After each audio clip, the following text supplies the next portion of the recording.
Hey everyone, welcome to the Entry Point Hunting Podcast. I'm your host, Justina Lee Stoltz, and today I am so excited for the guests that we have on the podcast. Demiesha Dennis is a dynamic leader and trailblazer in the outdoors community and is the founder and director of Brown Girl Outdoor World, or BGOW, based out of Toronto. Under her leadership, BGOW is reshaping the outdoor narrative by fostering inclusivity, calling for equity, and redefining safer spaces for historically marginalized communities. Demeisha is also an accomplished angler, a seasoned adventurer, and a passionate community advocate, and she blends her deep love for the outdoors with her expertise to drive and foster substantial and positive change. She serves on the board of directors for the Friends of Algonquin Park and sits on the Fisheries Advisory Committee for both Algonquin Park and the Ontario Federation of Anglers and Hunters. And today we are going to dive into all things BGOW and some deeper insights on Demiesha's love for fly fishing and the outdoors. Welcome, Demiesha, to the Entry Point Hunting Podcast. Thanks for having me, Justina. It's a great pleasure to, again, talk anything outside. Yes, definitely. And we are going to talk about all of the things. But I first wanted to step back in time for a moment. And I had read and researched that you were originally born in Jamaica and moved to Canada, Toronto, of all places, when you were 18. I'm so curious as to what the backstory is there. What brings somebody from Jamaica to Toronto? Well, besides a culture shock, my dad migrated to the US. I was living in Jamaica with my grandma. My mom had been living here for some 20 odd years. And it just became a part of the progression of moving again as someone in the Caribbean looking for opportunities and kind of wanting to be closer to parents. It's like it's part of the story. You graduate high school. And if your parents are not living in the Caribbean or living in Jamaica rather, then the next part of that transition is to find a home in the country that they are. And so that was how my story transitioned from the cool hills of Manchester, Jamaica to being here in Toronto, Canada. Nice. Yeah. A little bit of a different climate, culture shock, all of those things. Oh yeah.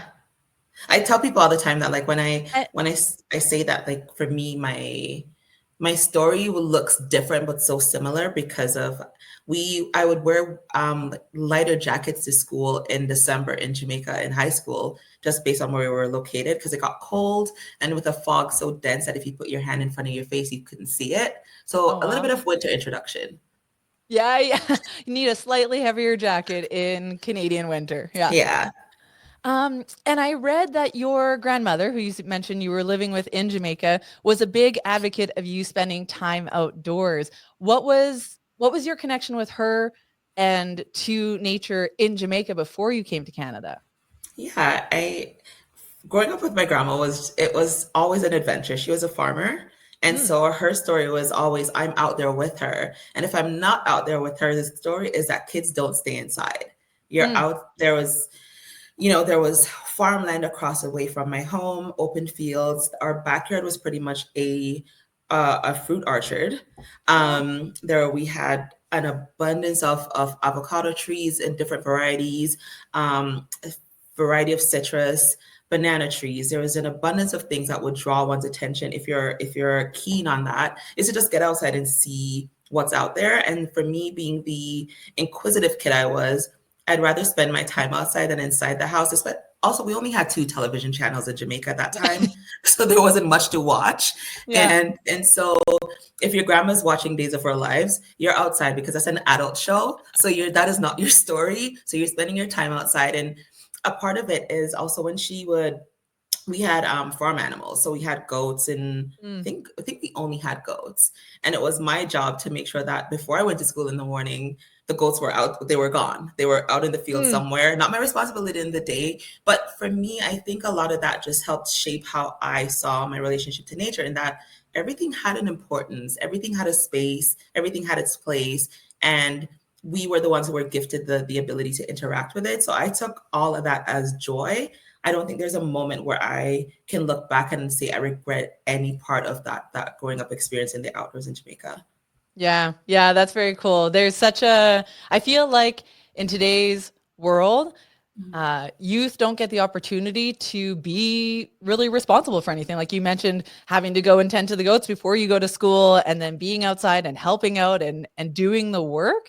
And that's such a fundamental character building thing when you have responsibilities, and it involves hard work and labor in your youth, and you get such a deeper appreciation for being a hardworking person, I think. Yeah, I think we don't even at that age I didn't even consider it work. I felt like, oh, someone trusts me enough to give me something to do. Yeah. I get to be a part of the adult story. Okay, I'm jumping at this experience because it still also then allowed me enough time outside of those chores to still be a kid and to still play and still enjoy the other aspects of growing up that I really can now look back and see how those helped to shape who I became when I moved Yeah. to Canada. Yeah, definitely. Yeah. In one of the interviews that I had listened to of you prior to this, you had mentioned something about your connection to the land, and it really struck me, and I was hoping that we could dive a little bit into that, because you had mentioned in this interview that you are so aware when you are fly fishing in the different seasons of when you're out there in the water and stepping into different areas of a river and being mindful of where there might be fish eggs and the time of year. And I was hoping you could speak a little bit about your connection to the land, how you see that and how you experience it when you are out there adventuring. hmm So I think that story for me started again from being in Jamaica. I grew up in a mining town. Mm, So a lot of the land was disturbed for mining purposes. So big mining company called Alpart that they ripped apart a lot of the land in Jamaica for bauxite purposes that would mm, then turn into aluminum. And what we know as tinfoil sits on our table and on, in our kitchens mm. was a part of what I grew up with the raw material from. Oh, So wow. I saw what looked like disrespect for the land and where I lived. And even when they did the process to reclaim the land, there was still nothing could be brought back to its natural state. So for me, from that point, I was just how do I and I don't even think I thought about it in that way. I just knew that there was something that I saw when I was younger that said this wasn't okay and that this lacked respect for the things around us because you see trees going down, you see things being disrupted, and that wasn't normal. Mm, Um, when I came to Canada, and I tell folks for the longest time, I think it was probably a year and a bit before I recognized that this thing that was nature was also a part of my story. Because when I was in Jamaica before I moved here, all I saw was pictures of Banff. I saw tons of pictures of Alberta. And when I came here and I looked outside and I didn't see those mountains, I was like, what the heck? I yeah, got yeah, I got bamboozled. This is not the yeah. Canada that I came for. I got ripped Um, off. I got ripped off, right? So I then had to create a relationship for that thing and the space that I now see that is buildings and lots of cars and highways. Mm. And those weren't, again, that wasn't what I was promised. I was promised a lot of snow. I was promised nature. I was promised, moose walking down the street as if Yeah. it's just another part of their daily Bears activity. in your backyard. Yeah. Yeah. And then I came here and I was like, oh, there are cars and stores and all the other things but no animals. Yeah. Anyways, so came here, parents were super religious, looked at this thing called, I needed an escape. I Mm. didn't want to go to church as often as I was being told I needed to go to church. Yeah. And so I gravitated towards the Humber River, which is one Mm. of the main rivers that runs through Toronto. And back when I moved here, they had an abundance of fish in that river. Mm. I was fishing on that river, and I tell the story all the time, is that I started fishing with this piece of stick, crochet thread, and a safety pin, because that's what I thought would catch me fish. Needless to Wow. say, the fish looked at me and just kept on moving because nothing there was interesting. Um, and then I did research, and this was back before YouTube and Google was a thing. I was in the library and the Isles of Canadian Tire trying to figure out what this thing was, asking questions. And so I was spin fishing for conventional fishing for a very long time before I found fly fishing. Mm. Conventional fishing, tons of fun, catch a lot of fish, but I didn't find the mindfulness aspect of fishing until I stepped into fly fishing. Mm. Mm-hmm. And the way that I connected with the land by being present, like even in waders and boots, placing your feet on a riverbed there's a whole different level of appreciation that comes for the power of that water, Yeah. the how mindful you have to be around the different forms of life that exist around you in that space, and how your movement can disrupt the future of that space. Mm. So one of the things, and when I step into the water, and every time, is I step in with gratitude. Gratitude because this isn't something that belongs to me. It is a gift that I was offered by nature, by the indigenous folks who took care of these spaces and continue to take care of them, even in this very present day. And stepping into a river, being mindful enough to feel the water hug your legs, Mm. it's legitimately like a big hug from Mother Nature and a welcome. So Yeah. yeah, I don't take that opportunity for granted at any point. And then from there, you build a relationship with it, right? You build a relationship with the river. This is a thing that generates so much life. You want to know, love, and work to protect it, right? So me stepping in a river in fall, I know this is like late season, fish are spawning. I'm trying to make sure I'm not stepping into reds and damaging the reds where fish are laying their eggs and they're going to be there over the winter season. I want to make sure I'm very much mindful of my presence there and how it impacts the spaces that I'm recreating in. Yeah. Yeah. That's amazing. I have yet to be taught or engage in the art of fly fishing, but I Mhm. mean, you could Google, and the first pictures that come up are just these beautiful, serene images of people standing in a river or on the edge of some body of water fly Mhm. fishing. Mhm. And you can feel it. You can feel the tangible serenity that is that experience. And Yeah. so I really appreciate that that is not something that's lost on you, and that every time you get the opportunity that you're really grateful for it. That's awesome. Yeah. It's nothing like what Brad Pitt did. It's not like a river runs through it. That is not a real it's not a real fly angler story, okay? It's Oh, that's awesome. yeah. When you were getting into fly fishing, being in the outdoor, I mean, you grew up in the outdoors, but when you came to Canada, when you came into the sport of fishing, fly fishing, um, was there any role models in the landscape for you? What made you think, yeah, this is for me, I'm going to do this? And how did you get into that space? So in terms of role models, I didn't see anyone that I thought was like, oh, you could do this thing. I genuinely got into fly fishing. And this often pisses people off when I say it, and I find it's either two things it does. It either upsets someone or it's a very ha ha ha moment. Mm, So I tell people I got into fly fishing, one, because didn't want to go to church. But the second reason I got into fly fishing was because all I saw were old white men doing it. And I'm like, how do I disrupt this? mm, How do I take away this idea of ownership in a sport that mm, belongs to only a very specific class of folks?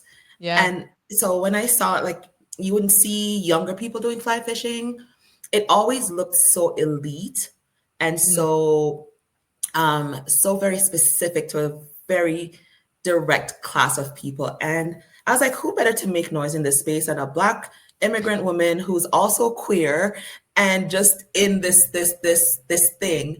And so the first time I went out to try fly fishing, I actually went out with the first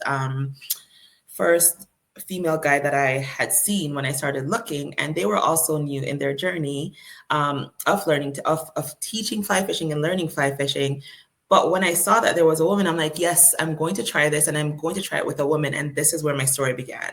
mm, And the first time I went out, I went to I didn't go to Canadian Tire for that equipment. I went to the fly fishing shop, and I spent way too much money buying all the things and went home so frustrated because I caught nothing and I fell. So oh no. I mean, they call it fishing, not catching. so I didn't know that part until, because with spin fishing, you're always catching fish because all it is a worm and a bobber and on a hook. And if you know anything about fishing, you'll catch even the tiniest fish and it feels like such an accomplishment for the day Yeah. that you're like, yes. So when with all the energy that I had to disrupting everything. I stepped into that river and I'm like, yes, I'm going to catch a fish and I'm going to have a fish big enough for my dating profile, for my POF profile at that time. And I had nothing. I had It to was put, this big. it was this big, right? I had to put my tail between my legs and go home because I caught nothing. But that didn't stop me from trying or wanting to try to learn it more. And I had already invested in the equipment and I didn't know I wasn't going to try to sell it. So I figured I might as well learn it. And that pushed me to continue to try to learn and to get guided in the space and to figure out how do you actually engage with the sport in a way that allows you to understand that it's not about just catching the fish, but it's learning the art of the sport and then continuing to build on that over time to then catch fish. Yeah. Yeah. Yeah. And how has that space changed? Like when you started, there weren't role models necessarily that represented you thinking that you could be in that space. You managed to find a female to give you some guidance, which is amazing. Because when I think about fly fishing, I also conjure up visions of old white men standing in a river. And now you are a role model in that space for young anglers like your daughter or other people of color. So how has that space changed? Has it changed, I guess, is the question. Yeah, I first want to debunk the myth that my daughter actually fishes with me for fly fishing because she used to.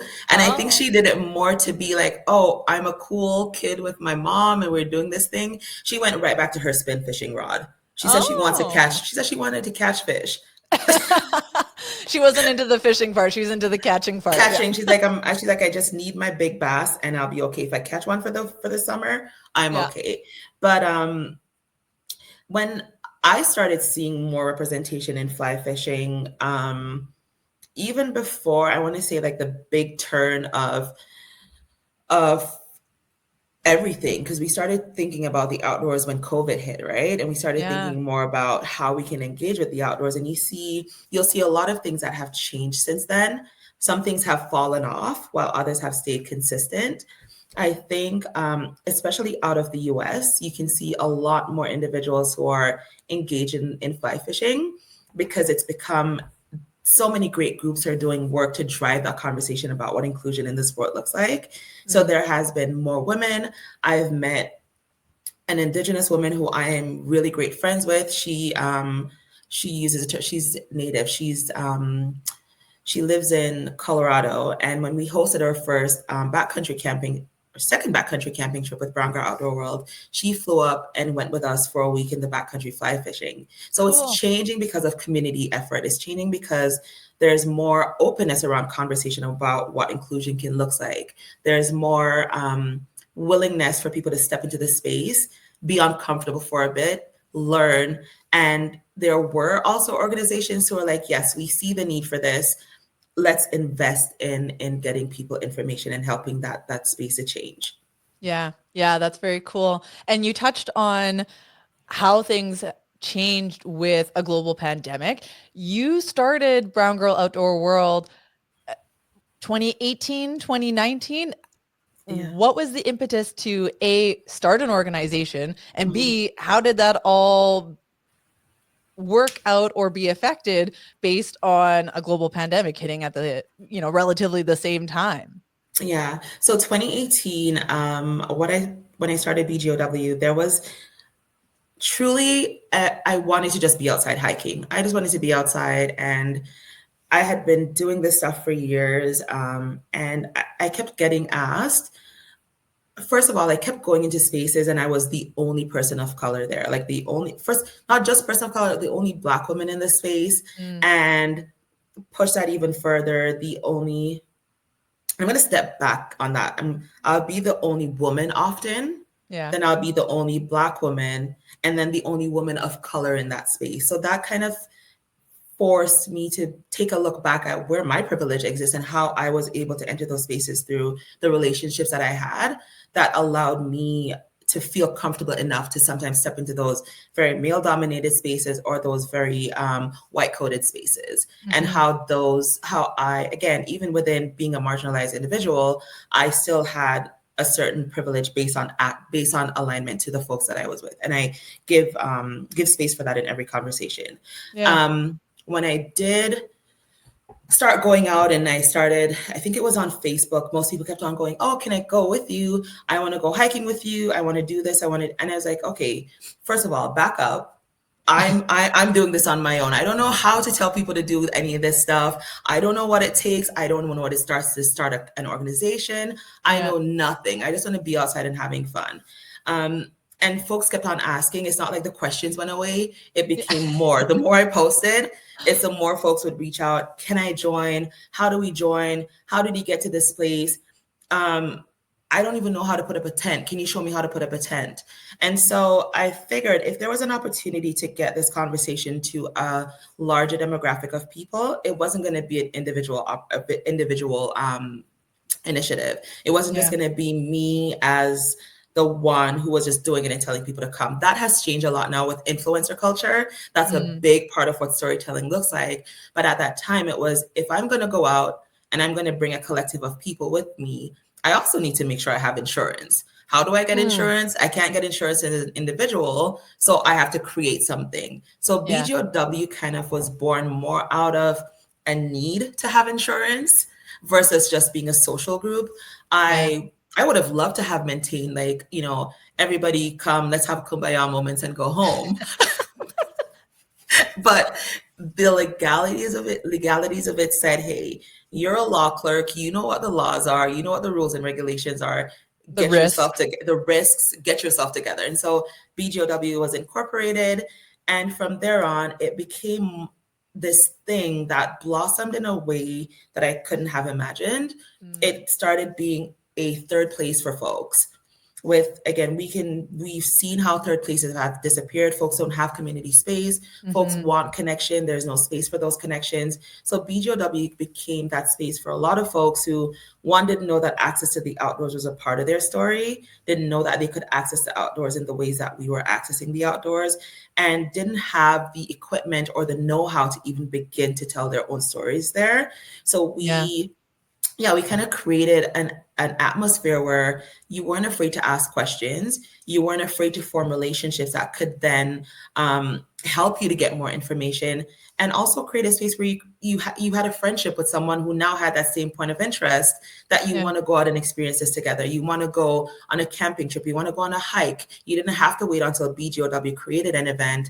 There was now an atmosphere for you to build a relationship with someone that said, hey, let's go do this thing.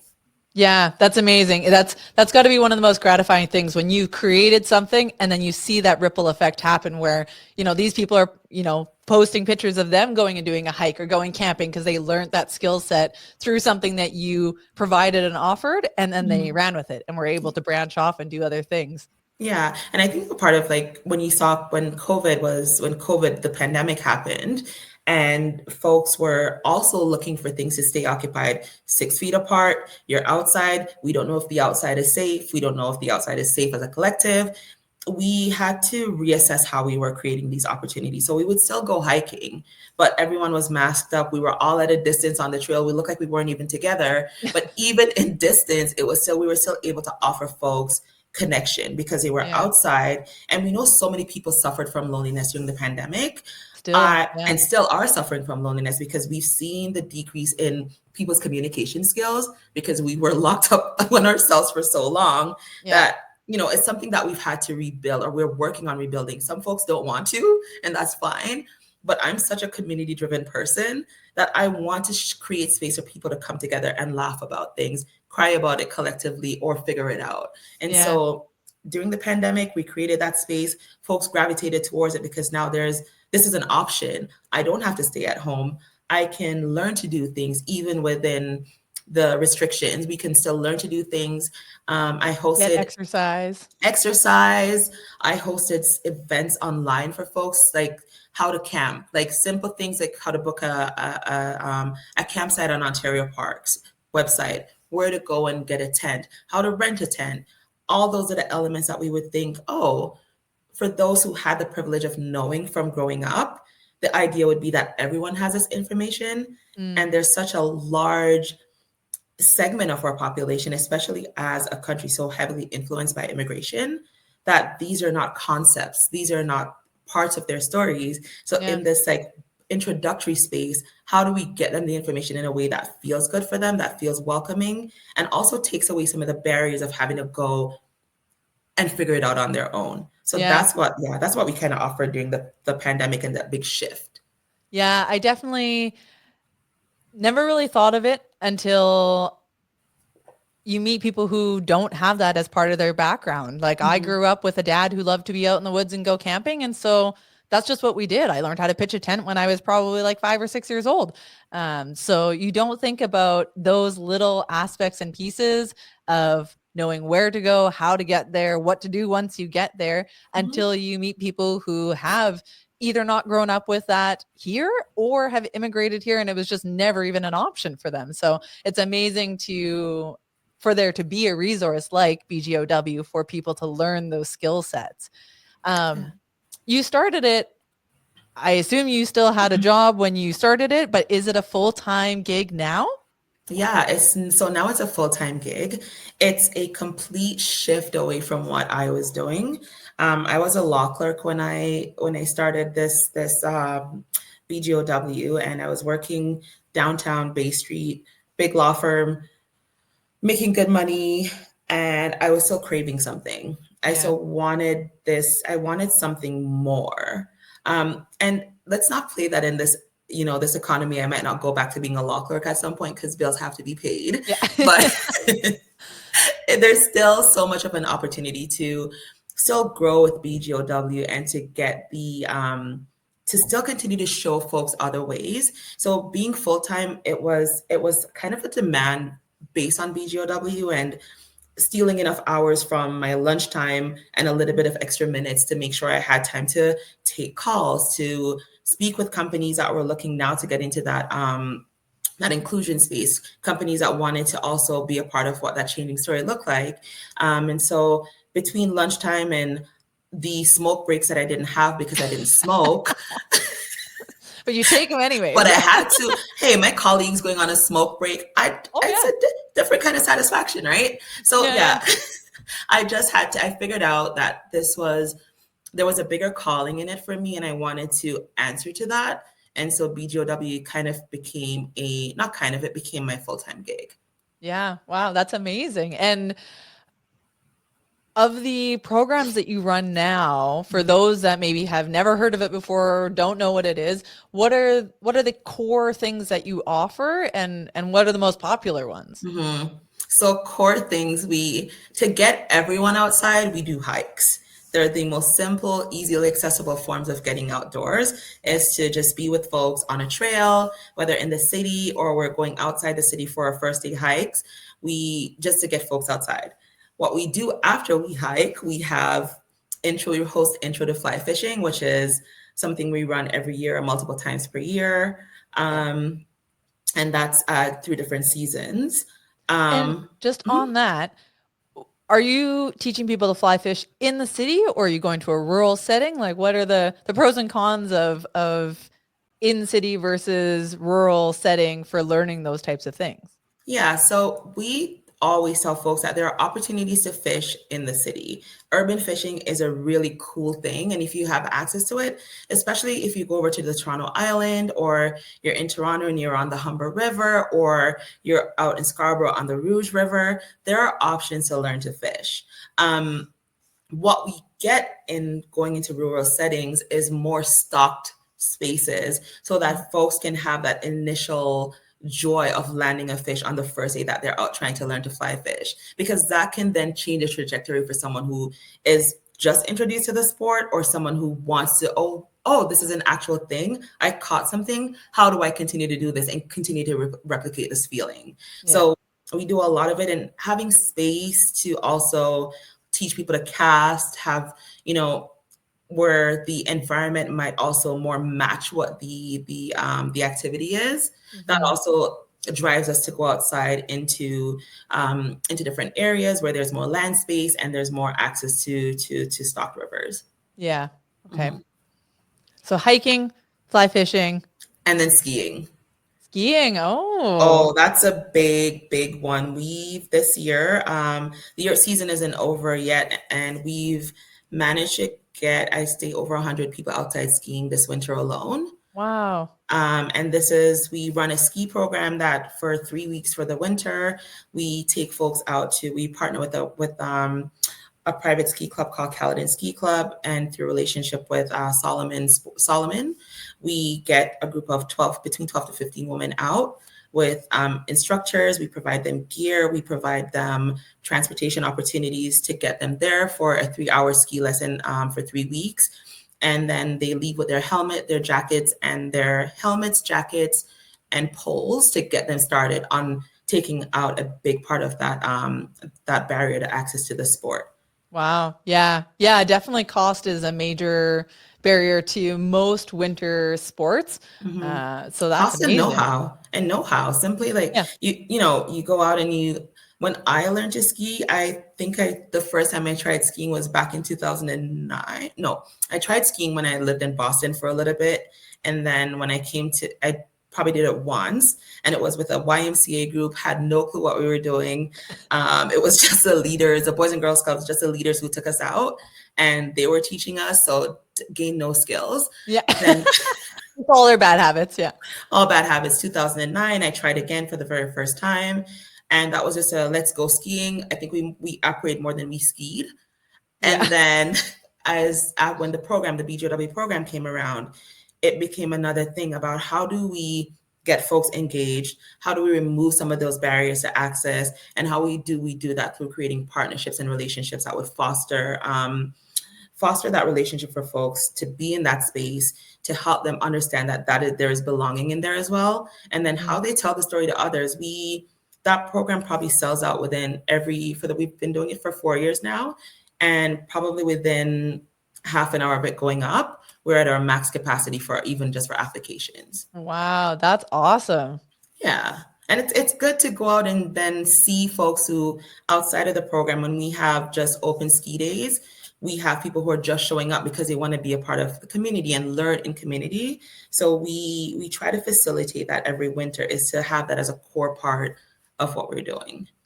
Yeah, that's really cool to create that community space, and that past students or participants come back and just want to hang out and be around. That's amazing. Yeah, and they bring people with them, and that's how a lot of the story gets told, is through word of mouth and folks coming in. Or we're very active on socials as well, and so we're always sending information out through there or through a mailing list, and it's always, how do we get more? We want more skiing, we want more hikes, we want more. So being able to fulfill that more is also so gratifying, because there's a ton of work that goes behind getting these programs and these initiatives put together, but seeing the satisfaction that comes from people learning something new and knowing that that's an opportunity for them to teach someone else or invite someone else in the space, to me, it feels like top tier satisfaction. Yeah. Yeah. That is a very cool thing to be facilitating. And that's not the only outdoor stuff. I saw some pictures of ice climbing. I saw you talked a little bit about your river rafting, fishing, multi-day trip. I saw something about a sea home RV trip. Like, you're running other programs outside of these core pieces. Yeah. So we try. So big on our opportunities, especially for Canadians people who either migrated here or were born and raised here and never had those opportunities, is this big conversation about seeing home. Seeing home for us means, what does it look like to explore the Canadian landscape as a part of your travel story? What does it look like to take yourself to Sault Ste. Marie versus going to, I don't know, like Buffalo to spend money? What does it take yourself to look like, to very much focus on learning home? That is Canada, learning it to build a relationship with it. Again, wanting to know, love, and protect these spaces. We've always been about, how do we facilitate those conversations, facilitate those relationships? One of those really cool opportunities came up last year when we did that RV trip with Go RV Canada, and drove a group of 10 folks to Quebec City. None of us had ever driven an RV before. That's a learning curve all in itself. Oh, it was a learning hill. There was no curve. We went on, and that probably was one, even with challenges in terms of weather, and we got into this snowstorm that wasn't anticipated. There was a lack of snow because of global warming and climate change. And we got there. We had one of the most epic trips where culture, and conversation and joy and community building all culminated into this 4-day trip where people were just able to see themselves as an element of joy. Like they Mm, themselves physically were that element that was conducting joy throughout the rest of the group. And that felt so good. That yeah. just like it just and seeing people just play. Like we had folks rolling snowballs to make snow people or snowmen, or just getting engaged in like a snowball fight, or jumping on the 4x4 at the park that we were staying at because the power went out and they needed to use a bathroom, but just being so willing to Yeah. find joy in those moments. And that's what I want, is to also encourage people to play. When you come Yeah. into BGOW, it's a place adults are taught not to play.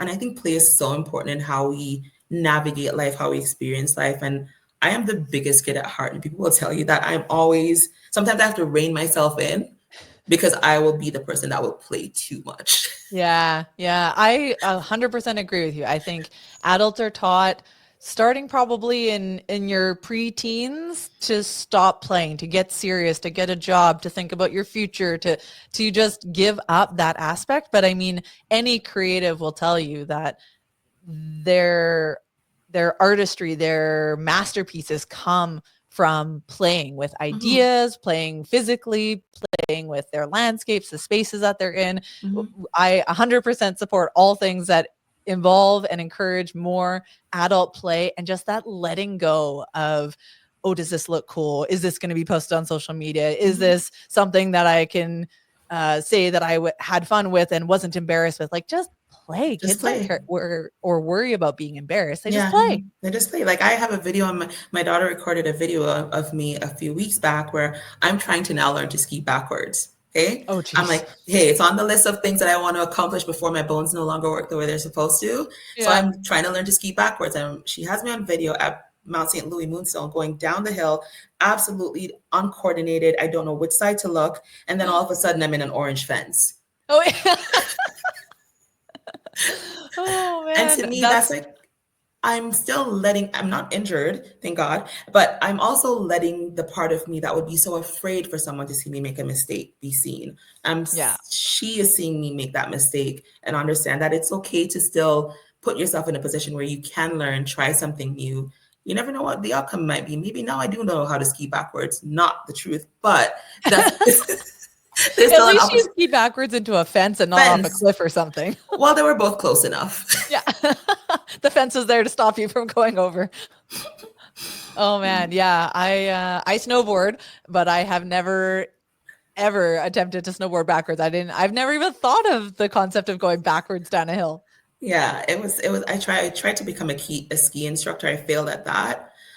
Took the lessons, and then one of the key elements was like you need to know how to ski backwards. I'm like, okay, if you're gonna tell me I need to do it, I'm gonna figure out how to do it and get it done. And by golly, next winter I will be skiing backwards fully. Yeah, yeah, that's amazing. Skill set that I never even would have considered or thought was a thing. Yeah, neither did I. Um, to touch a little bit more onto the fly fishing side of things Mhm, and the water aspect of things, mhm. um, why do people love fly fishing so much, in your opinion, in your experience in doing it, in teaching people to do it, in facilitating people being able to learn how to do it? What is it about fly fishing that hooks people? Pun Yeah, intended. pun very much intended. I think it's the ability to detach.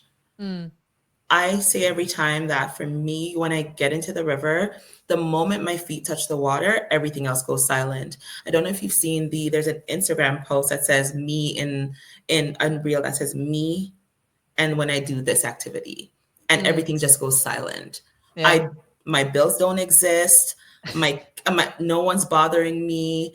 Everything is happening right between my rod and the end of my line. Those are the only things that matter. And then how my feet are being placed on the river.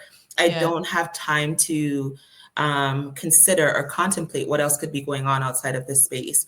It also is a community.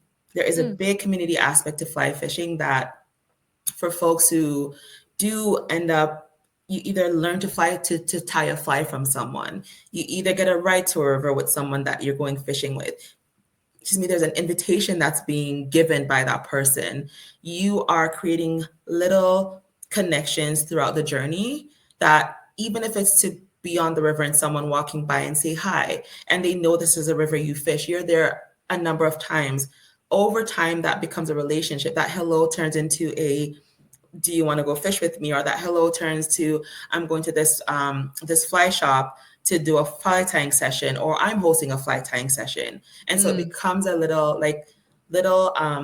mini communities that form within the sport. And so when you find the right people, it does help to foster that sense of belonging. And I think in the space where we're so craving connection, fly fishing offers that. It offers also the ability to be a part of something that's really cool.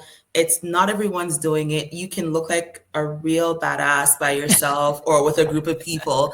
And it's when you take away the traditional view of fly fishing and the traditional beliefs that are held in the elitism of the space, it is a very welcoming space for people who want to learn something, who want to connect to nature, who want to connect to land. And I think with the newer generation of fly anglers, that is the thing that's drawing folks is it looks cool for one. Like I haven't seen someone make a cast, even if it was a bad cast, because I make a lot of those, who hasn't just looked like a really dope person being out there, even if it's just putting on the waders and going out.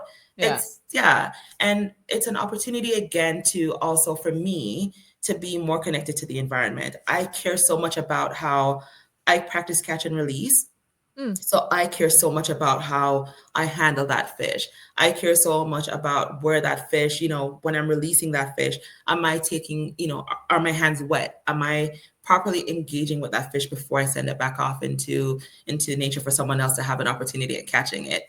And so, I think it helps people to build a relationship with self because you're so aware of who you are in that space and how small you are, and it also allows you to build a relationship and a connection with others. So I have questions about all of that. One, how do multiple people fly fish in the same area without their lines getting tangled? Two, what is this obsession with fly tying? Everyone that I know who fly fishes is also obsessed with fly tying.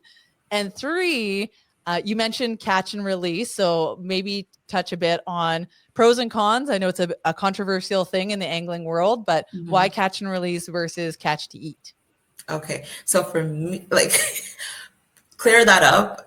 We don't all fish in the same spot. Because that would be a hazard, but we do, and we don't fit. So imagine a river, and if there are like 4 or 5 people fishing, we're all spread way out downriver. Some folks even bring walkie-talkies with them to communicate with the person upriver. Okay. So there is space given, one for safety, 2, I mean, they say fish aren't that smart, but I'm assuming if a fish sees 10 worm hanging in the air above their heads, that it's not it's not the immediate let me go eat that. So we usually fish space out for safety, for casting ability, for just to be like safety in numbers, but also you're kind of out here for an experience and being able to have your own space where you can zone out or it kind of offers the ability, especially if you're on a bigger river, it offers the ability to be spaced out enough. So you're not disrupting that person, you're not disrupting the water and spooking the fish. You're also just being super safe. So we spread out, create room. And sometimes if you're fishing with someone close by, someone will be either trying to catch a fish if there's not enough space, and someone will be their net person. So there's kind of that relationship that says if there's not enough space, we're not both fishing at the same time, or we're going to fish on opposite banks if that's a possibility. Yeah. Okay. That makes sense. That makes sense. Yeah. I mean, it would be funny to see 10 of us casting into the same fishing hole, though. I've seen this. This is the thing. When I look it up, I find some pictures, and you see people, and maybe it's just the angle of the photo, but they look like they're standing next to each other. They're probably more spaced out than what you can actually tell from the photo. Yeah, so now that Yeah. you say that, I think about I have a show that I filmed with a dear friend of mine coming out this month, Oh, and so it brought a bunch of anglers from the UK to learn to fish in just outside of Algonquin Park, cool. and when I looked at the reel or like the preview of the film, I'm like, we're all standing beside each other technically. See, this is the misconception. So that's to clear that up. It's not ideal, but I think for the small space that we were in, that was what was required at that moment. Yeah. So generally, please keep yourself away from others. Hooks in the back of your neck are not the thing that you really Ugh, want. no.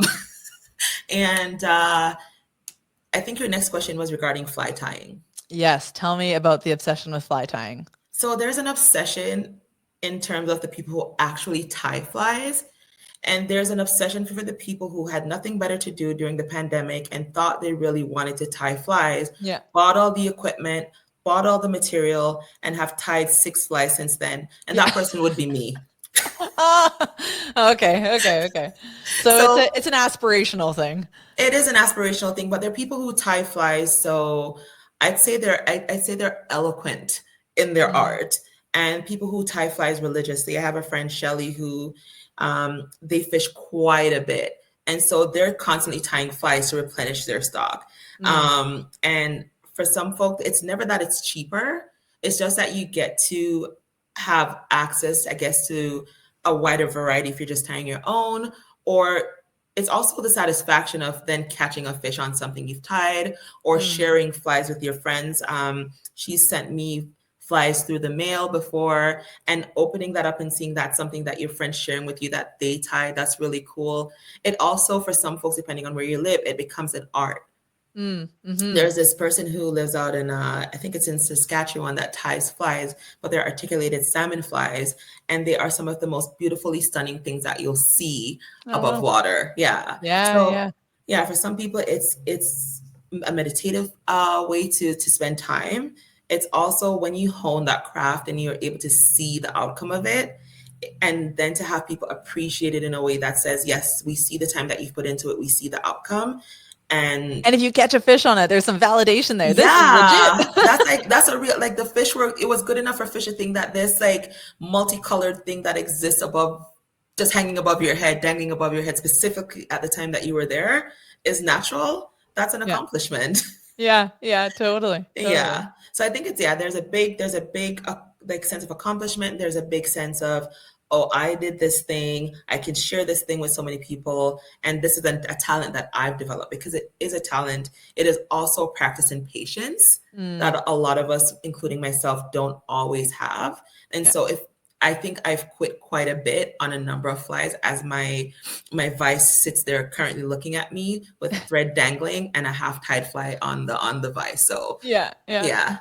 And so when you catch a fish, to the final question of that three, Yeah. catch and release versus catch to keep, what's the pros and cons in each way? So my catch and release journey started out of bias because I'm a Caribbean girl, and I thought there's no way the river fish could taste as good as a saltwater fish. And so I'm like, you know what? I'm not going to catch it to keep it, to eat it. I also, again, started fishing on the Humber River. And this is when a lot more development had started happening. And Mm, there was a lot of talk about the pollutants in the water and that yeah, the might fish not aren't. want to eat that. Yeah. So I started that with a little bit of a bias. And then as my understanding became more about how fish populations exist, the decline in fish populations, especially here in Southern Ontario, and the threat to our streams, it didn't appeal to me to remove something from nature. It didn't appeal to me Mm, to take that thing away that either someone else could have an interaction with that could change the course of how they see their relationship to nature, or cause someone else to be like, oh, I we know fish love cold water streams. How do I get people thinking more about protecting these species if I don't have a relationship with it? yeah, So for me, my that part of it became a later knowledge once I found out what the importance of having healthy fish populations look like. yeah. Um, the controversy comes in for me in terms of if you're catching fish to eat it and it's the way that you sustain your health, it's especially when it comes to indigenous communities.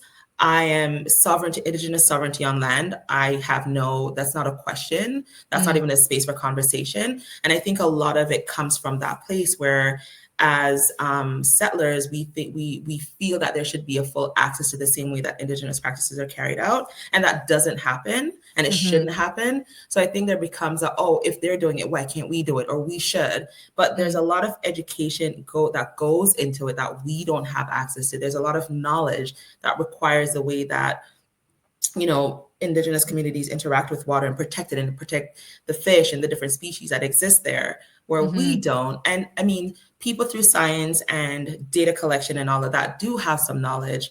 And I think that's where the big conversation comes in, is where does science and indigenous knowledge meet, or they butt heads mm-hmm, with each other. And so folks are like, oh, I'm just going to keep everything I catch. Well, if you keep everything you catch, then there's nothing left in the system. There's nothing left to replicate.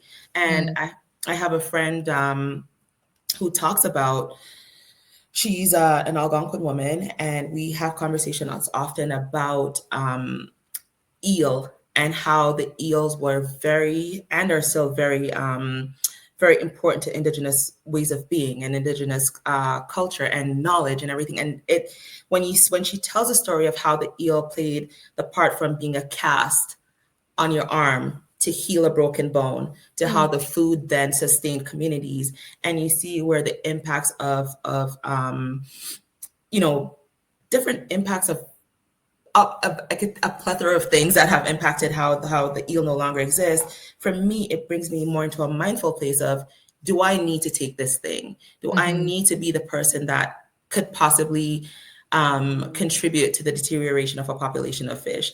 And I mm, don't think I do. But if I'm out in the backcountry, and I'm gonna say I said that, and then acknowledge that for myself when I flew into the backcountry in up into Northern Ontario sometime like last year, and I had walleye for the first time. mm. Catch and cook walleye in the backcountry with fresh potato chips and coleslaw made right on the river. I almost Mm. changed my mind about not wanting to consume river or lake fish. So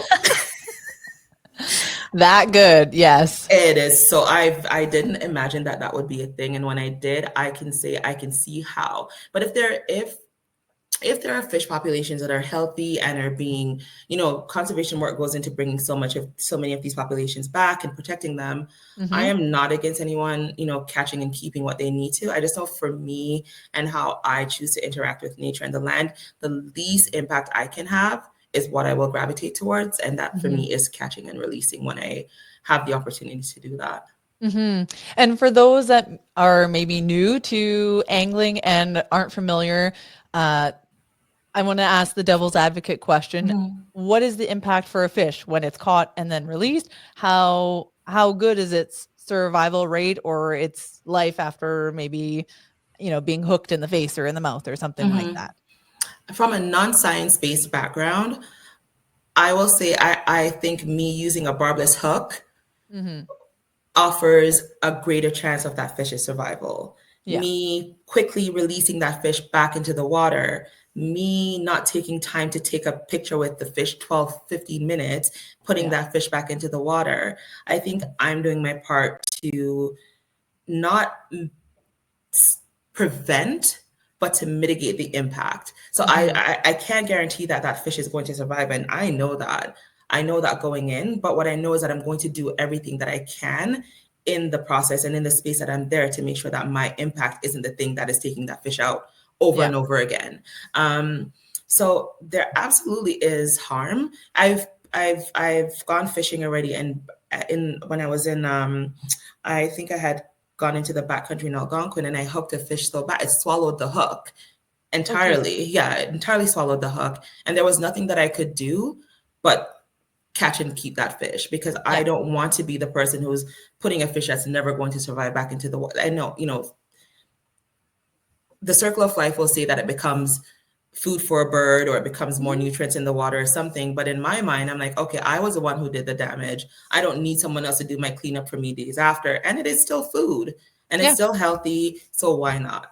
Yeah, I think that's a really important thing for people to be aware of is that, if you're going to catch and release that you are, like you said, you're mindful about what that process looks like, how much trauma the fish is going to go through, and if it's an irreparable catch, then you keep it and you make and you honor that life Yeah. by taking it if you know for sure it's not going to survive being back in the water. Yeah, and I mean, thinking about the practice of how much damage you're doing knowingly, I think there's a difference in that. Like you're going to go in and take every step you can to make sure you're practicing proper fish handling methods, Hmm. keeping Yeah. keeping your hands wet before you touch a fish, using a net, not playing the fish out for too long, not fishing the same spot over and over again. Hmm. Like those are simple things that any angler can do to reduce their impact. And if you're in the space and you see, you're the person who's catching that same fish over and over again, obviously there's something more that you need to think of within your relationship to the fish or to the land, or what your how much you think you need to take versus how Hmm. much you need to care for. And Yeah. I operate more on the side of caring for this thing than taking away from it. So I'm going to take every step that I can at the end of the day to make sure I'm using best practices. Yeah. Yeah. No, that's great. And you mentioned being in the backcountry and fishing for walleye. Do you have a favorite type of fish that you like to catch, and why? Yeah, I'm a brook trout girl. The smallest fish that Okay. you get, the smallest fish. Reason why I really love brook trout, they are a great indicator of water health. Mm, Brook trout can't spawn, or they won't survive in anything above a certain temperature. One of the rivers here in Ontario is currently under threat from a plant being built just on the river, and the waste being dumped into the river that is going to mm, increase the water temperature that could possibly pose a threat to the brook trout population. And they fight like big fish. yeah. They also make me feel like I catch a lot of fish because they're so greedy. So they feed my ego when I'm out fishing, really. Yeah. And they're just beautiful little fish that have, I mean, such a great story of resilience, especially when we're able to interact with them 45 minutes from the city of Toronto. That Yeah. to me is a really special and unique relationship to have with a fish species.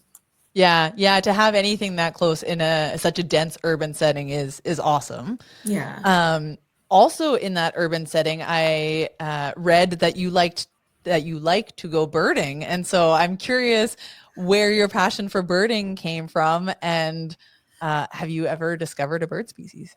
Yeah. So I haven't discovered a bird species. You'll hear people talk about lifers. I haven't seen a lifer, and a lifer is a bird that you waited your whole life to see. Yeah. That's on your bucket list. I haven't gotten to that level of birding yet. I'm still working on the beginner stages. My relationship to birding came from the relationship I had with my grandma and the outdoors, and Mm. her being a farmer. And you'll hear me say that I thought she was just an old woman because my grandma died at 101, and Oh, wow. I lived with her for quite a while. Huh. Being a farmer, she would often talk about birds, and I thought she was just an old lady making up the names for the birds. I did not know that they were real bird names. Oh, And so I was just like, okay, cool. But we would be outside and she'd show things about, and one thing I distinctly remember is her showing me how a bird was able to balance on a blade of grass without moving that blade of grass. mm. And that sticks in my mind because it was a moment of teaching that I didn't anticipate when I was out there with this woman who was probably in her 70s, still farming, still taking her time to walk across a field, and still seeing me as important enough to teach me something on her journey to what she was doing. So Yeah, that's cool. yeah, it was credit to her that I got into birding. And then um, coming to Canada again and recognizing that the cardinal was the first bird that drew my attention to it, because I didn't anticipate that I would see such vibrancy in a bird in this cold climate. I didn't know that Mm. existed as a thing. And so I used to, when I started birding, I didn't know what the story looked like. And it kind of conflicted with fly fishing for me when I started birding, because I would be birding and then I'd be fishing and then trying to look at birds. So I've lost a number of nets. I've lost a camera because I was trying to do it all at once. Yeah, I I just mean, envision you in the water with a rod, with your phone, with a camera. and my binoculars, like, okay, cast and the binoculars. That was my thing. Yeah, And so, like, birds love pretty places, fish love pretty places. So they kind of just went together.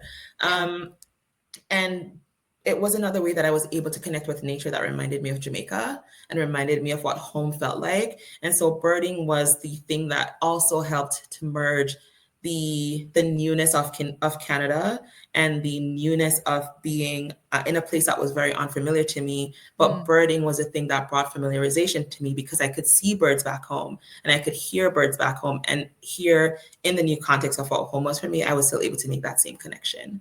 Yeah, yeah, that's very cool. That's very Yeah. neat to have that tie universally between the two places, even Yeah. though they're different birds and species, but just the same familiarity of these creatures. Yeah, and Yeah. they're so different, and you realize that there's so much difference to them. And when, especially coming from a place where this wasn't taught to me through science or through someone who was known as a birder or it wasn't known as a conservationist, it was my grandma who just had her own knowledge based on what her ancestors passed down to her.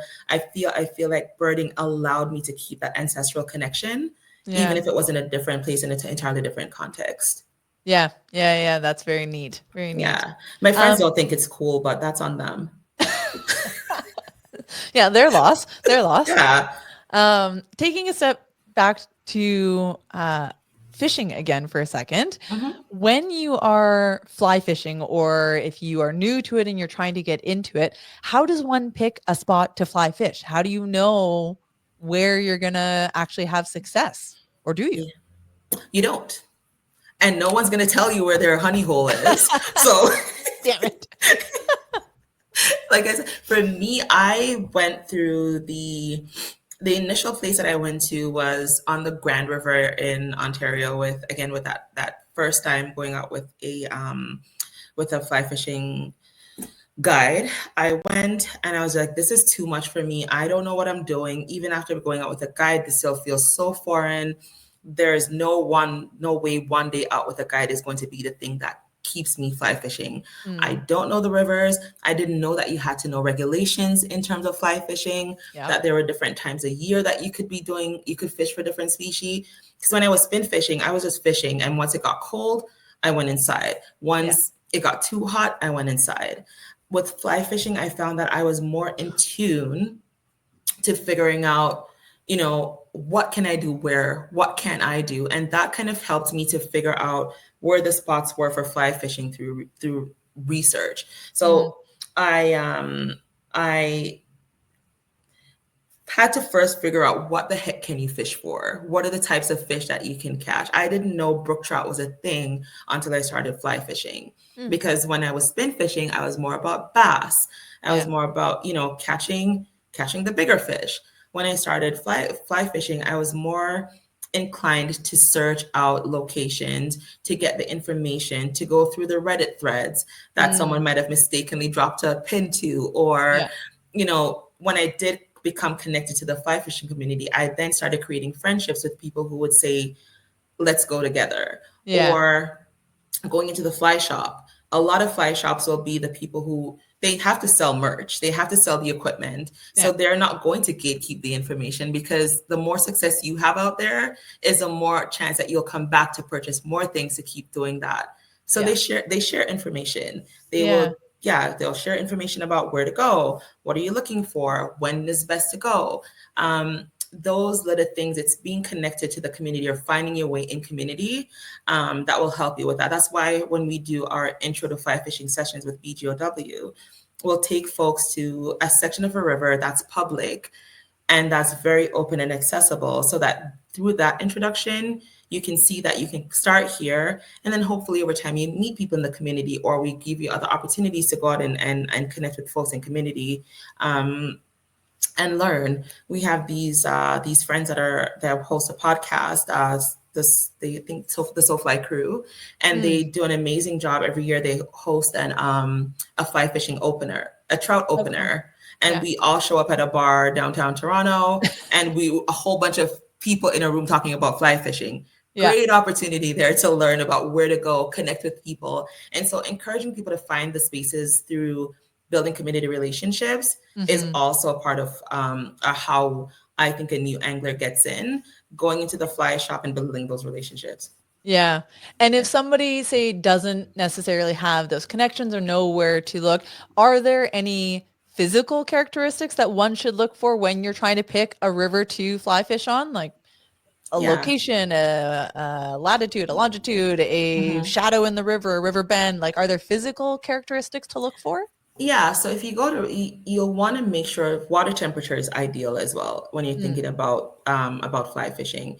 I usually think about fly fishing and I start thinking about trout. What kind of waters would trout like? Where would trout want to be?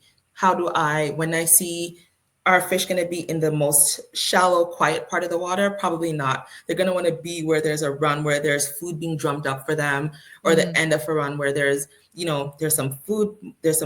The water's very oxygenated. I hate saying that word. Um, where there's a lot of oxygen in the water, and that is great for their survival. They're going to be in Mm. places where they're not easily seen from above by a bird of prey. So understanding water depth. Are you going out in a space by, where you're going to be able to wade in that water? Because we're wading in fly fishing, there's a lot of wading, a lot of walking, and figuring out where is a good spot to fish. So it becomes like the initial introduction is to understand what you're fishing for, I think. Find Mm-hmm. out where those fish would live, find out how what you need to present to that fish for them to be interested in what you do, and then keep on going back and learning the river. I'm a person, I learn one thing and then move on to the next. Yeah. So for me, the Credit River was I learned this thing, I moved to the different spaces in it, I moved on to Algonquin Park. Moved Mm. on to Algonquin Park, learned bits of Algonquin Park. Then I headed up to the Grand River. Headed to the Grand River, then I'm like, okay, how far can I take this thing? And then all of a sudden I'm in Sault Ste. Marie. So Yeah. different, learning different places and what you want to fish for, learning what the landscape looks like, learning what safety looks like when you're on the water, Mm. learning who you can go into these spaces and be safe with is Yeah. also one of the key ways to get, like, as a new person, to into fly fishing. Yeah. Yeah. No, that's awesome. And there's also always a Reddit thread Always a Reddit thread. Yeah, somebody drops a nugget in there. You just have to be diligent enough to to read them search through it. all. Yep. Yeah. Yep. In all of the work that you do, whether it's with BGOW or doing your own stuff, Mhm. what do you do to recharge and to continue to have the energy to be an advocate for change in these spaces, to constantly be, whether you want to or not, to be a representative? You are wearing the hat of a woman of a minority color, a queer woman. Like, you are representing so many different things. How do Mhm. you find the energy to keep doing it year after year after year, day after day? That's a good question. And my therapist would tell you that I don't know what I'm doing. Still working on that. It's work in progress. It genuinely is work in progress. But if in the shorter terms, I try to disconnect. I try to, with even within being in the space, I try not to consume as much as I put out, Mm, because I find that often becomes overwhelming. yeah. Um, if I'm in a space where I know when I've reached my limit and I've created too much, I've socialized too much, I've interacted too much, I've poured too much, and I haven't found space to pour back into myself, my Mm, body will tell me and my mind will tell me that this is enough. And so, on top of crying in a corner somewhere or being in a river crying, I usually take time out for myself. I play a sport. I will, in the wintertime, I'll be skating a lot more. I'll be mm, hiking. I take time away from the things that I've learned to give to others and yeah. give those things back to myself in a way that feels fulfilling for me, and in a Yeah. way that says, this is still, you can still enjoy these things on your own. It doesn't Mhm. always have to be to create for someone else. It doesn't have to be, not every time you go on a ski hill, not every time you go fly fishing, not every time you go birding, do you have to take a collective of people with you. You're Mhm. still a birder, you're still an angler, you're still a queer woman, you're still showing up for community when you're able to show up for yourself. And so I take those opportunities and those times away to make sure that I can still be at the end of the day, be comfortable with the person that is sitting down with me in my living room as someone who lives alone. Yeah. Yeah. Yeah. Very, very critical. And I help run the backcountry hunters and anglers here in my local area in Region 8 in BC. And that's definitely a lesson that I've had to learn as well, that as much as I have this enthusiasm to want to share all of the good things that are hunting, angling, conservation in the outdoors here, sometimes it is that solo hunt or that solo hike in the woods where I just think, okay, yeah, right. This is why I'm doing all this, because I love it. And I love the peace and the serenity and the reconnectedness to myself and to nature that I get. Yeah. And it doesn't always, like you say, have to be with a group of people and be giving that experience. Sometimes it's just enough to be in it yourself. And all of it is still so valid. And I tell folks all the time, we're taught to be givers, especially as women. We are taught that giving is how we're validated. We are not taught to be recipients of space. And when we create that space, it has to be that we've created it for a multitude of other people for it to be valid. And I tell folks all the time, creating that space for yourself. And again, like I'm saying it, and I can hear my therapist asking me, what are you doing? It's still like we're taught that we have to create for others to be valid, and that's how we get validation. And what I'm learning from like specifically to me is that when you say you can't pour from an empty cup, you genuinely cannot pour from an empty cup. And anything you're trying to do becomes, for everyone else, becomes less tasteful if you're doing it from a forced and contrived place. Yeah, definitely. It has to come from a place of genuine overflow versus just trying to squeeze that last drop of water out of there. Yeah. If you had a call to action for anyone that's been listening to this podcast thus far and has been learning about BGOW, has been learning about fly fishing, what's a call to action that you would want people to take tomorrow? Take me hunting with you. I have my license. Take me out. I want to know where to go. Yeah. That's amazing. Okay. But no, on an honest note, is to invite someone out. I think that is the greatest thing that we can do, is to create a space that feels safe physically and psychologically for others to want to be involved and to learn from you. My greatest gift I think I can give to those who come through BGOW or come to me through friendship is to be a teacher in that space and to share what I know. And that comes to me from, even in trying to create space for myself and remind myself that there's value in that, is to just invite someone out to share what you know through having someone else experience joy. So when I think about the spaces that I've been into, and when I don't see women of color and I don't see other women in these spaces, it makes me wonder what is the safety for myself around these people that I'm with? Who else are they interacting with? Who else are they inviting? Is there even an invitation being extended? And how would that, why wouldn't that then result in people coming in? So I think about it's creating reimagining what safety feels like for people who we want to be in community with, and how we want more people to, again, know, love, and protect this one planet that we have and everything that inhabits it. And just through creating an invitation and sharing knowledge and saying to folks, I am a willing resource, I'm a valuable resource, and you can come to me to learn in safety. Yeah. And I think that's such an important part of the growth of change in these communities, that invitation to come out. And it doesn't have to be like, take them to your honey hole where you're going to get the best fish, or take them to your best hunting spot. It's just creating that opportunity for somebody to come out. And I also struggled with that when I was starting to get into the hunting world. I've always been in the outdoors with my dad. Thankfully, he was the one that invited me into the great outside. But getting into the hunting space was really tough to find that invitation. And eventually I just had to take the initiative and do it myself. And that's what led me into a leadership role within backcountry hunters and anglers. Was I didn't have that invitation into the hunting world, and I want to create that for other people that are new, whether they're just new, never had the experience, didn't grow up with it, whether they are male, female, or just new is their label. The whole point of what we do with backcountry hunters and anglers is to give people an entry point and that's where this podcast comes from, an entry Yeah. point into getting into the outdoors and into harvesting your own food. Yeah, and that's such a, I think, I mean, we're pretty much living in the apocalypse right now. So, Yeah. like, like, we should all be prepared and Yeah. ready to source our own food and to make sure that we're building communities of people who can also help us continue to eat, right?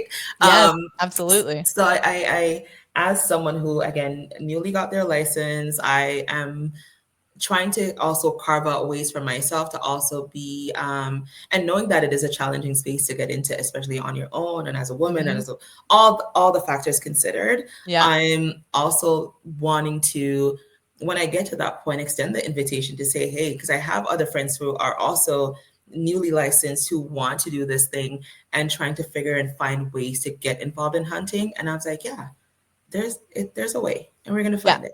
There Yeah. is a way. There is a way, Yeah. and I am happy to be a resource to try and connect you to avenues to get in there as well. Yeah, Yeah. yeah. So just invite people. That's my call to action. Invite people. Speak for when you're in rooms where you see opportunities that exist Mhm. for communities of people that you know and that you see that are not represented in the space. Be the voice that calls for change. I Yeah. know, especially in this world that we're living in, where again, division is the thing that seems to have people It's sexy. thrive. It sells. Yeah. It's such a, I mean, if sex used to sell, now it's division, right? Mhm. So I'm more of the mind where we all have the capacity to be the people that don't sell that thing. We don't have to consume it and we don't have to sell it. Yeah. Yeah, Yeah. I definitely agree with that. What is exciting for you on the horizon in 2025? I saw that you are coming as a speaker to the Women in Conservation Summit in Saskatchewan in April. What Mhm. else is exciting on the horizon for you with BGOW or any engagements that you have coming up? Yeah, so I'm super excited to be out there in April. I When that opportunity came across my desk, I think initially I even speaking as much as I do and being as connected to this space as I am, the initial thought was WTF. And then I was like, this is an opportunity. So super excited about that to come and share my thoughts and lend a voice in a space that is, again, not generally a person who is me that is standing there and sharing that Mm, information. Um, I'm just excited to continue building community and creating space and creating conversations that challenges norms and belief systems and just have more people come into this space where they want to be a part of that change. They want to have that conversation. They want to help us tell the story of what seeing home looks like, either through yeah. adventure, either through quote unquote mindful travel. Just what does it look like to explore and to tell Canadian stories through very different avenues that are, we don't have to do extractive tourism. We can go in and build relationships with the places that we venture into, Yeah. build relationships with communities. And that is what I'm looking forward to 2025, is to start telling more stories from that angle for myself. And then to BGOW is to just continue creating space and opportunities and help a community of people tell stories through showing up and continuing to be a third place for people to come in and find joy. That's amazing. And I am excited to see all of the things that manifest from that and the opportunities that are created. I will make sure that in the show notes down below that there is contact information, the website, ways for people to reach out and follow and support. And is there anything else that you feel that we should have touched on today that we haven't yet? Oh my God, I think this was such a wholesome and very fulfilling and questions that caused me to, I mean, I talk a lot anyways, if I'm comfortable with you. Otherwise, I'm so not a talker. No one would Oh, believe, no okay. one, no one would believe that.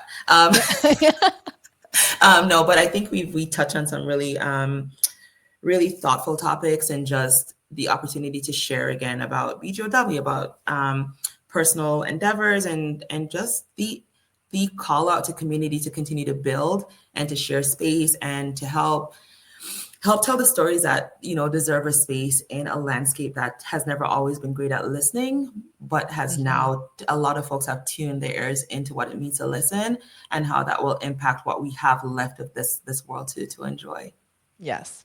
And we do have a standing tradition on this podcast to do a couple of rapid fire questions at the end. So rapid fire question number 1, what was the first fish you ever caught? A bass. A bass. Nice. I Smallmouth, mean, big mouth? a largemouth bass. First Yeah. time ever catching a largemouth. Bucket Nice. mouth, didn't know what to do. What is your favorite outdoor resource, whether that's a podcast, a book, a forum, other than your own organization? I the Soulfly podcast because I'm a fishing girly, so I love listening to the Soulfly podcast, and then I also love listening to I'm a self-help podcast girly sometimes, and I have so many of them in my head, so I quickly self-help and fly fishing. Yeah, I also have that combination. Favorite outdoor snack? Ooh, that's a good one. Oh, good Lord, I don't even know how to snack. I will cook you a whole meal on a fishing trip. My kind of gal. Yeah. Double socks or one layer of socks when you One go outside? layer, one layer, One solid layer. Okay. one good expensive pair of socks that will guarantee keep the feet warm. Honestly, the best investment you could ever make for sure. Yeah. What's your go-to beverage in the woods? Ooh, I'm a cider girly. Give me a good apple cider and we're good to go. Nice. And what's the one absolute essential that you have to have on every adventure? My speaker. Oh, music. I just something small so that I can take myself away. Other than that, toilet paper. Oh my God. Yes, every single time. Could not go into the woods without it. Toilet paper. I think even before the speaker, people will be like, "Oh, promise you, I'm not listening to music loudly. If I'm hunting or if I'm fishing, I'm not listening to music." But there's always going to be toilet paper in my backpack. Yeah. I love it. That's amazing. Demeisha, thank you so very much for all that you are doing in the world, whether that's advocacy or teaching or just creating opportunity for community. I love what you're doing. I'm excited to see more as it happens throughout the years. And thank you for coming on today's show and sharing your knowledge. Of course, Justina. Thank you so much for having me. Thanks for tuning in today to watch or listen, and make sure to hit that like or subscribe button to follow along wherever you get your podcasts. If you have any questions, comments, or reviews, please drop them down below. I will read them and I will get back to you. Or you can reach me at questions@entrypointhunting.com. If you know an expert or someone who offers great advice or is just growing rapidly in the field of hunting, angling, or conservation, please send them my way. I would love to reach out and connect with them. And until next time, friends, stay hungry.